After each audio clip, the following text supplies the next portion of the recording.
Professor Georgina Kleege is like any other UC Berkeley professor, giving lectures, holding office hours, and grading papers, but she does things a little differently.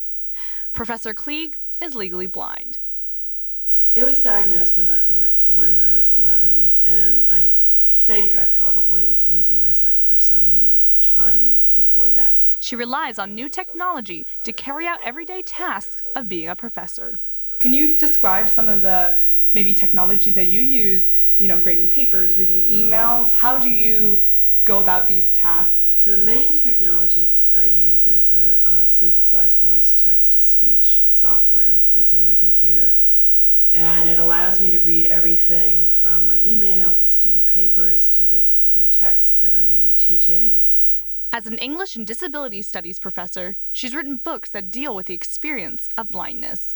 I was reading in your book, Sight Unseen. You mentioned when you were younger, you refrained from using the word blind and disability to describe yourself. Can you talk about that? I think a lot of it was that as a child and a teenager, young adult, I had internalized a lot of cultural attitudes about disability. The disability is a stigmatized category. I think I felt that I wanted to distance myself from that identification. In her book, Blind Rage, Kleege addresses her personal discontent in a series of letters directed towards Helen Keller. The title is Blind Rage, but is it an anger towards society, towards how people portray Helen Keller? I know she's a very notable blind and deaf person in literature. I think I was angry more at the culture and the way she was depicted in the culture as this sort of icon, heroic overcoming.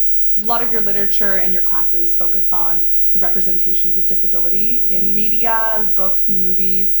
Can you describe some of the stereotypes there are? Stereotypes tend to focus on people's inabilities as an individual tragedy that happens to one person. Kleege believes it is important to break these stereotypes to foster more inclusion in the community. What do you think our society, or even in general the Berkeley community, could do to maybe lift the stereotypes of disabled people? I think what really will help the problem is greater inclusion. As the world becomes more accessible, we should be seeing more and more students with disabilities in our classrooms, more and more disabled professors teaching. You see members of different groups mingling together. You have a more inclusive society, and it kind of makes the stereotypes fall by the wayside.